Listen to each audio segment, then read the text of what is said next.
So first, what does it mean to be a great teacher? So if you could pause here and just think for a second, what does it mean to be a great teacher? Try to think about a teacher that you had who you think was a great teacher. What were the qualities?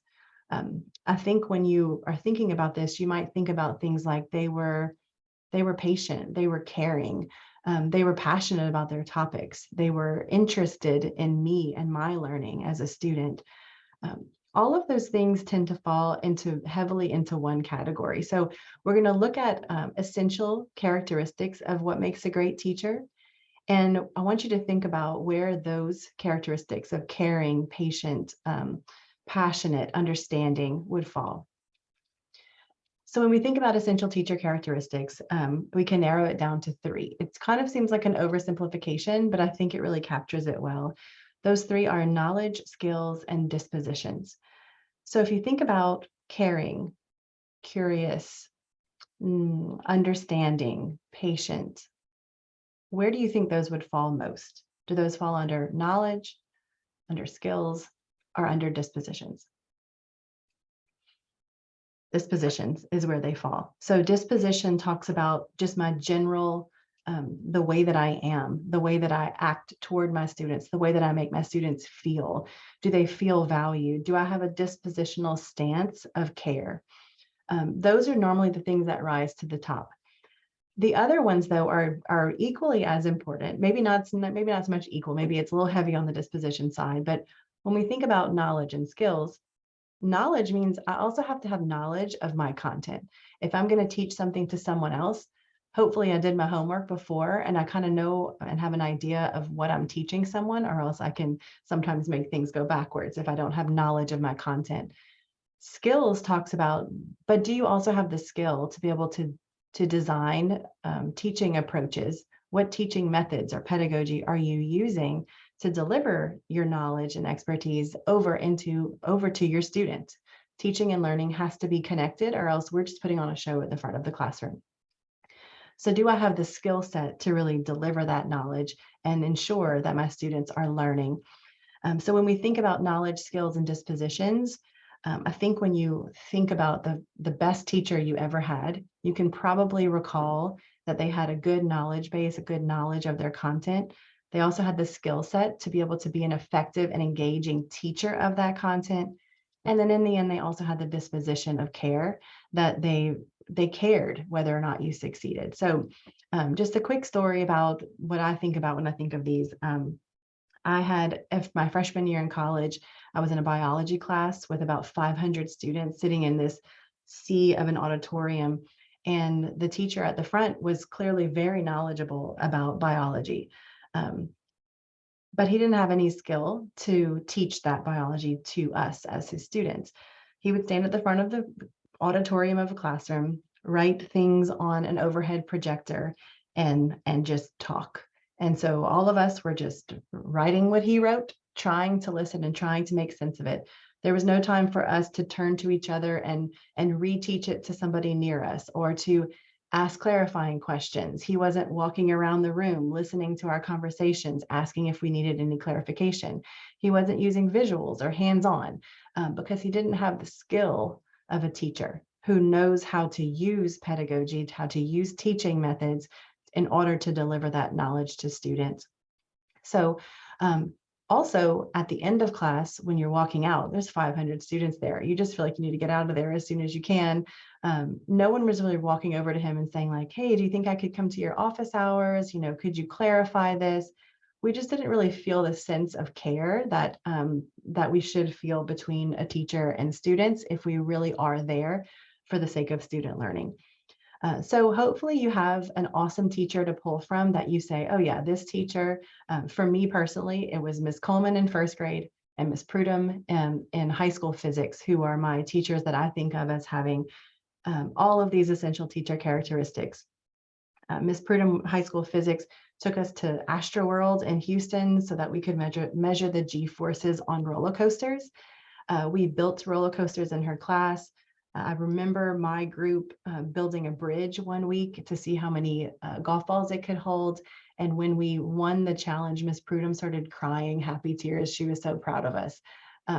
Miss Prudhomme had the knowledge of physics content. She had the skill to know how to teach us. We were building things. We were going on field trips. We were talking to each other. This class was messy, it was noisy, and it was filled with learning. She had a ton of skill, and she also had the disposition where she cared about us truly and about our success. Miss Coleman was my first grade teacher, and Miss Coleman was a calm presence who had high expectations. We didn't want to mess up because we didn't want to disappoint Miss Coleman. So we didn't want to get out of line because we didn't want to disappoint Miss Coleman. So her classroom management technique was simply just being so caring and loving that we didn't want to disappoint her. So those are the two teachers that I pull from when I think about these essential characteristics. So I encourage you to have that awesome teacher on your brain as you think about what you want to become as a future teacher. We can also have the teachers on our brain, like my college biology teacher, who had that knowledge but just didn't have the skill or disposition, and what we do not want to replicate in our own classrooms. So I'll skip through this video, but whenever we're done with this video, I encourage you to watch about Wright's Law. This is a unique teacher who really, I think, embraces all three knowledge, skills, and dispositions. He's a science teacher, and you're going to see him lighting a fireball in his hand. And why does he do that? Because he wants to get his students asking, how did you do that? Before he starts giving them definitions to copy down. He wants to kind of activate their sense of how, why, how did you do that? And then he follows up with the knowledge of the science content. You obviously have to have knowledge of science content if you're going to explode a fireball in your hand. So he has the knowledge, he has the skill set, the teaching methods to bring, and he also, as you can see in this picture, genuinely cares about his students, and he shares some of that with you. So I encourage you to watch this video on your own. The next thing to do on your own is, in this slide, there's a link to the compass rubric. So we can talk about knowledge, skills, and dispositions of what makes a great teacher. But in reality, what is Louisiana looking for and evaluating you on to call you a great teacher? So the compass rubric is the name of the teacher evaluation system used in Louisiana right now. So if you click on the link, it'll take you to the full rubric. When you're in here, I'll just point out a few things for you, but I really encourage you to save a copy of this somewhere, refer back to it, because I think that if we understand this rubric at the beginning, this is just going to become a natural way that we teach, instead of having to feel like we have to put on a show or get super stressed out whenever we hear that our principal or our instructional coach is coming to do a compass evaluation. So I'll just go through each of these, but please do take your time to go through it even further. The first section is setting instructional outcomes. Here, there are 5 sections, by the way. In section 1, you're going to see teaching is a purposeful activity. So even the most imaginative activities are directed towards certain desired learning. This kind of means that, let's say on the first day of school, we want to make a cute art project for them to hang up on the wall. Does our art project have purpose? Is your purpose to have an art project that gets to know the kids, to have them create some expression of themselves to hang on the wall so that they feel like they belong in the classroom? That is a purposeful activity. If the art project is, here are some cutouts of an owl, and we're going to glue them together and stick it on the wall, what was the purpose of creating that owl? Was there a purpose? Did the kids know that there was a purpose? Did you, at the end, summarize that purpose and ensure that all students understood that purpose? If not, that would mean that we're not considered highly effective in setting instructional outcomes. So if we scroll down, you'll also see the actual rubric. So I'm going to scroll down to the possible examples. You'll see that there's 4 categories: ineffective, effective emerging, effective proficient, and highly effective. You'll get a score ranging from a 1 to a 4 and everywhere in between. You might get a 3.2, whatever the average is across all 5 sections. So in the ineffective category, a learning outcome for a 4th grade class is to make a poster illustrating a poem.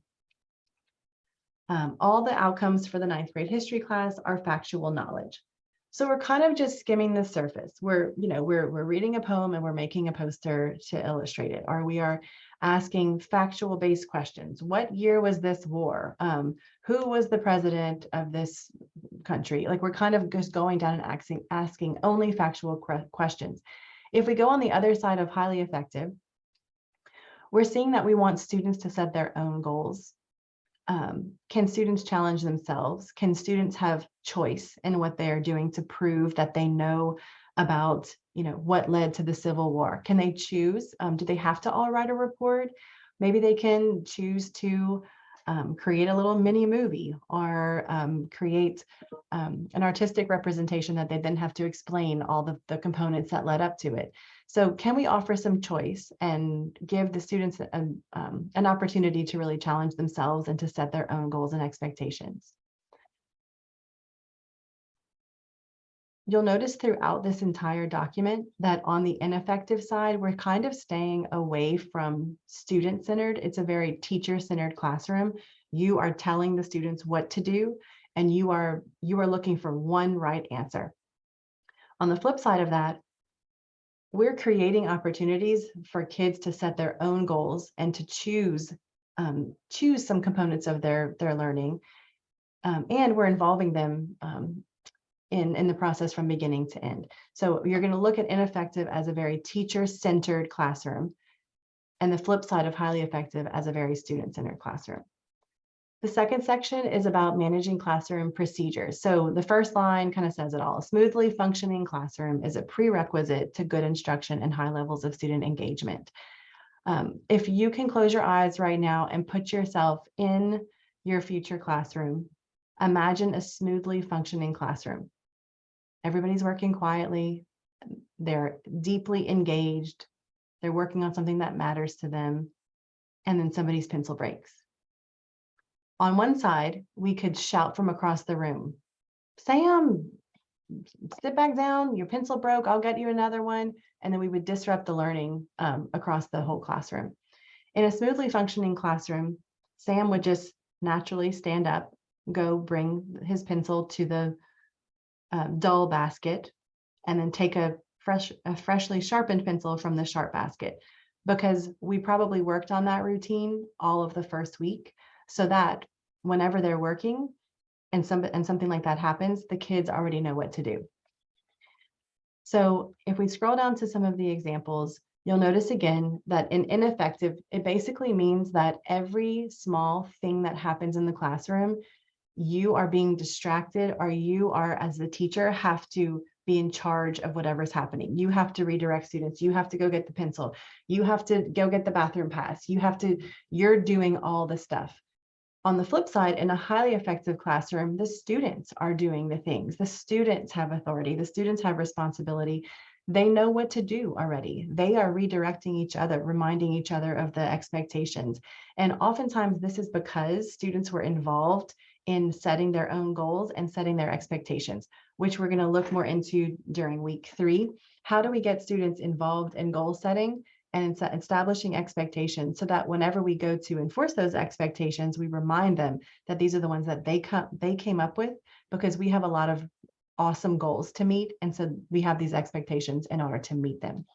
So again, in highly effective, you'll see student, student, student, student in every single bullet point, because it's very important in this highly effective line all the way down the compass rubric that we create student-centered classrooms where students share the responsibility.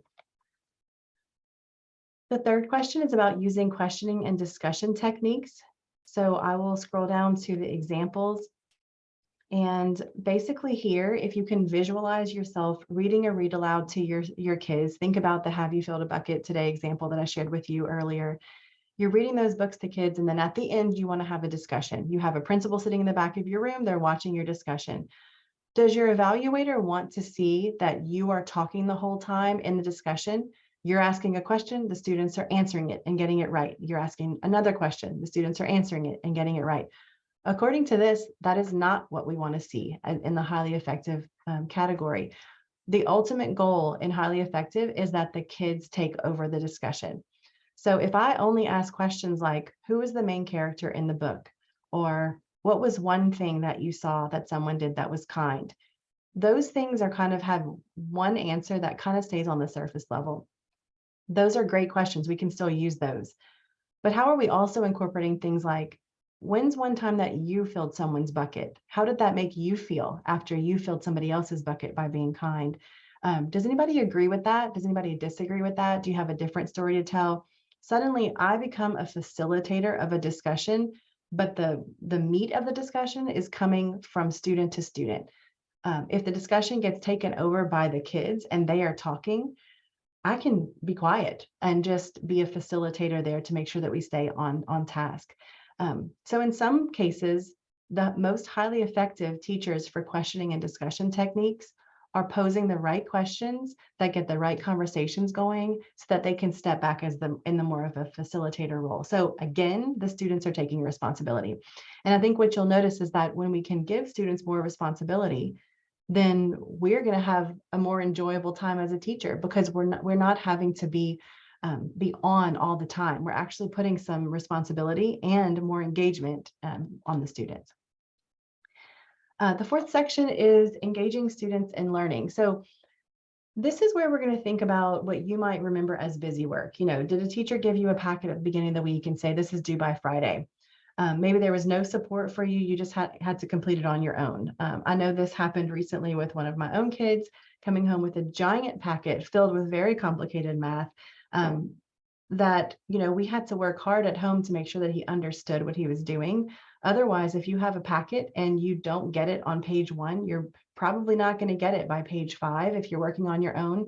And you just did 5 pages of problems that are incorrect, and you did not have conceptual understanding of what you were doing. So when we get to engaging students in learning, that's really the first thing that we think about is like, are our lessons really geared toward students? Are they really geared toward checking for understanding, making sure that we explain things in different ways, in conceptual ways, using manipulatives, things that we can put our hands on to understand the stories behind these complex situations that are very foreign to kids in most cases when you're first introducing it. So if you scroll down, it'll give you some samples of different things that they're talking about in this section. Are you structuring your lesson where there's a clear beginning, middle, and end, where you're introducing an idea first? Maybe you're hooking them with an idea, like the fire going off in Mr. Wright's hand in the video that you saw. Is there a clear ending to the lesson where you, before they run out to recess, you are having a time to say, who can remind me of what we learned about today? Or hold up the right answer, or hold up how many cents you see in these coins I'm drawing on the board on your whiteboard, and I'm going to scan the room to just check for understanding. Are you checking for those look fors? What are you looking for to ensure that you met that awesome purposeful outcome that we saw at the beginning of this rubric? Are you doing that at the end of your lesson in a structured way? Are you pacing the lesson? Are you constantly kind of feeling the pulse of the classroom? Is everyone falling asleep? Is everyone off task? Then maybe we need to change it up. You know what, let's go and meet to the carpet. Everybody meet me on the carpet. Then we do our transition routine. We meet on the carpet and we change things up. Maybe we take the learning outside on nice days. So as someone who knows structure and pacing, that will help to keep the engagement in your lessons, but also thinking about what materials are you using? What extra resources could you bring in? How can you make this hands-on? How can you make it real world? Maybe you could change up your grouping strategies. What kinds of activities and assignments are you choosing? Are they purposeful? Will they be engaging because they matter to the kids that you are teaching? And then there are lots of examples here. And again, you'll see the same thing of the highly effective teacher is always focused on the student's real needs. And then the last section is using assessment in instruction. So in a nutshell, this is just saying, historically, we've kind of used assessment as, here's the topic for the week. We're going to go through a number of lessons and activities for that topic. And then on Friday, you're going to give me back everything that you learned about that topic on a test. And that was kind of our assessment. Those types of assessment are called summative assessment. So that means at the sum of your learning, when we're summing it all up at the end of the unit, at the end of the lesson, you're going to show me what you know. The problem with only using summative assessment is that if I was teaching addition all week and I never checked for understanding to figure out how I needed to adapt my instruction throughout the week. And we get to Friday and they take the test and half of them fail it. A tendency is that teachers might say, well, I taught this all week. I can't believe that everybody failed it. That's on you. A highly effective teacher says, what can I do differently as the teacher, as the person, who knows how to do this? This is my professional practice. What can I do differently so that this doesn't happen again next time? And what this section reminds us is that we can use assessment in instruction. So summative assessment that comes at the end of a unit. There's also formative assessment, which means that it's ongoing. It happens throughout the lessons, throughout the week, because I'm using that assessment to form my decisions for what comes next in the lesson. If I do a quick check on whiteboards for addition facts or for whatever the topic it is that you're covering, if I do quick check-ins on sticky notes, if I just walk around and observe as kids are playing two-card addition battle, I'm looking and listening to their answers.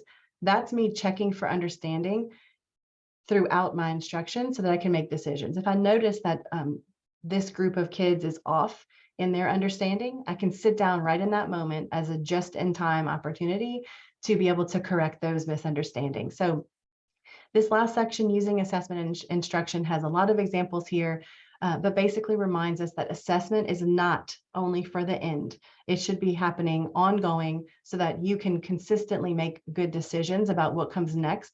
And that sometimes means being flexible in your teaching. You might have to change what you had planned, because if I just keep going with what I had planned, I'm going to miss a lot of students who clearly are not showing understanding for what I thought they would know at this point in the lesson. So I'm going to have to change. Lots of examples down here that will go more into it, and you'll also again see that we're involving the students at every level. Okay, so another thing that I wanted to just introduce you to this week is the idea of restorative justice. Whenever we get into your second book, the Better Than Carrots or Sticks book, we're going to talk about this a lot more. But the content for this week is that podcast about restorative justice. You're going to hear from an educator who has used this approach in their classroom for a long time. And you'll also hear kind of the devil's advocate side of, well, yeah, but that doesn't really work in this situation. And then you'll hear the back and forth explanations of how it's worked for this particular educator. I'll give you a second to just read through this description, and then I'll read it and kind of break it down for you and how I really define restorative justice.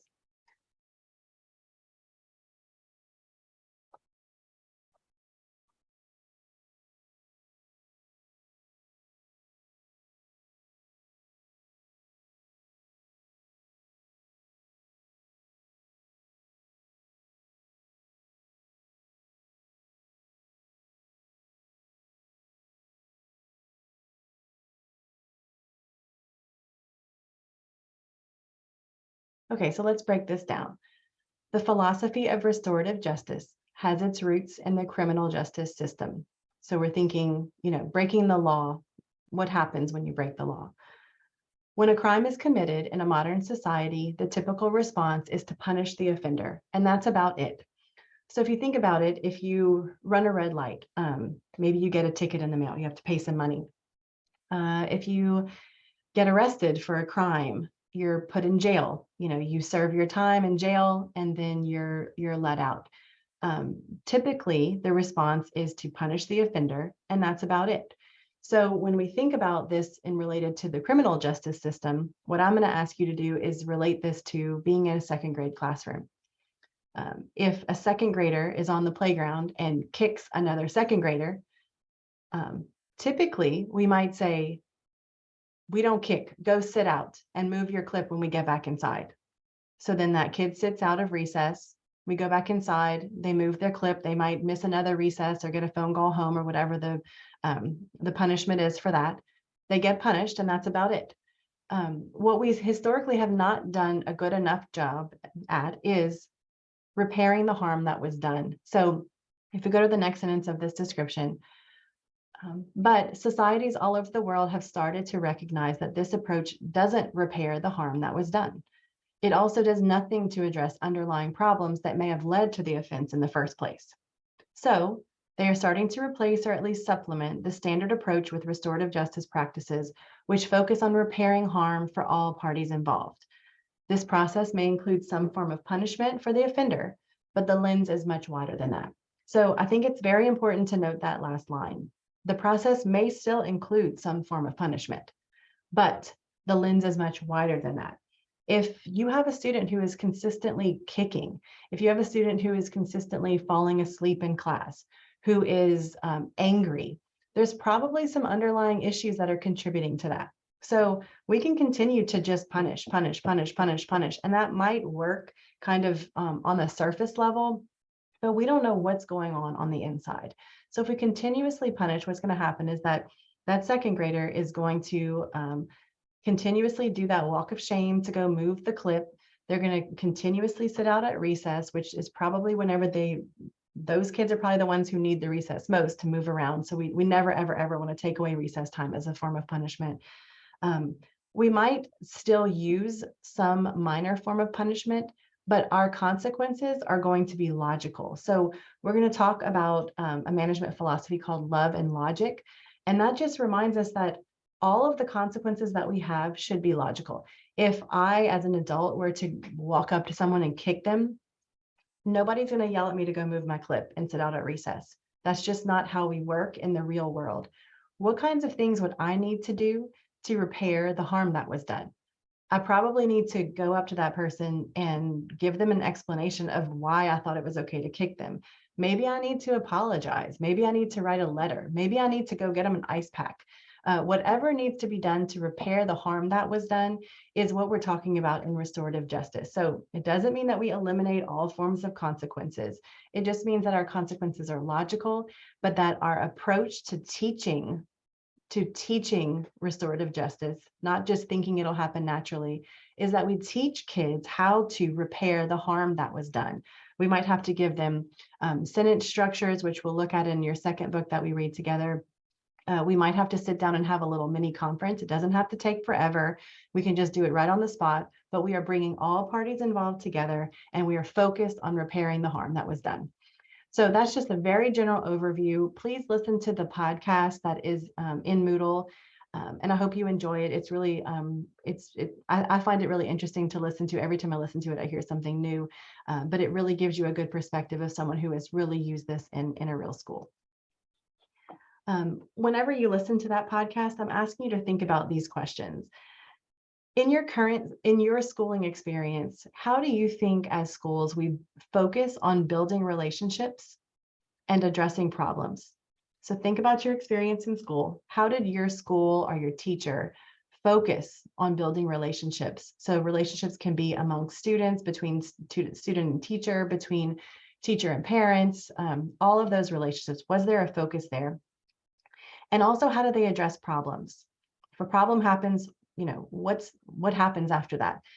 In some schools, we see a zero tolerance policy. I walk in without a belt, I'm immediately shipped out. Get out. You don't have a belt, go home. So I go home, and then now what? Am I really going to be engaged in the activities that I'm supposed to be doing at home? Or am I just being sent away from the school because the school really didn't have a system of how to really dig deeper into the issue? They just have a zero tolerance policy. The second question is, what does it mean to dehumanize someone? As teachers, we are holding a position of power over our students. Do you have experience with teachers who kind of misuse that position of power, who used it as a way to sort of push down, oppress, or dehumanize students? Did you have an experience like that? The third question is, what does it mean to focus on harm done rather than the action taken? So in the kicking scenario, what does it mean to focus on what harm was done rather than the act of kicking? And then the final question, how might schools do this in a better holistic way? Not just in individual classrooms, but schools as a whole. How might they adopt practices similar to what you hear in that restorative justice podcast, so that it's not just you practicing these things in your classroom, but you can trust that the same practices are going to be happening out on the playground, at lunch, and after school programs, because this is what the whole school adopts as a holistic approach. Okay, finally, we'll look at the management plan template. before you can go and watch those resources on your own. In this management plan template, if you don't have a Google account, you're going to need to set one up. But in this management plan template, when you go in here, you'll click File, Make a Copy, and then it'll prompt you, like you see right here. You can just change the name of it to your name, management plan template, and then it'll save it into your Google Drive so that you can edit your own document. As you can see, we are going to start with classroom management philosophy. So you're going to start by exploring some management philosophy theories and then piecing together your own version. You might pull some from one theory of love and logic. You might pull some from one theory of restorative justice. I have the theory of zero tolerance up there, so you can look at it. I don't know that you'll find anything great in there, but we're going to kind of piece together your own classroom management philosophy. And then you can see the full management plan template is all here for you. This is what you're going to turn in at the end of the semester. And this will show you those sections of how our semester is going to be broken down throughout the weeks. So again, we're not going to wait till the end of the semester. We're going to work on this all along as we go with different topics for each week.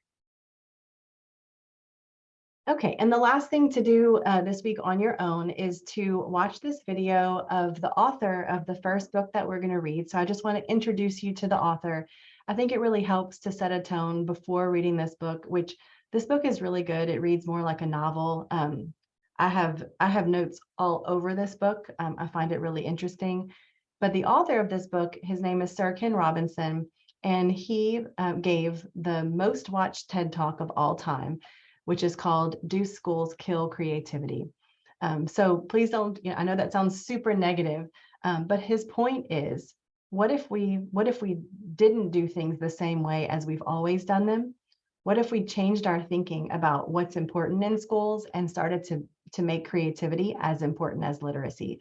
So he says some really cool things in here. I encourage you to kind of jot down some of the things that you find interesting.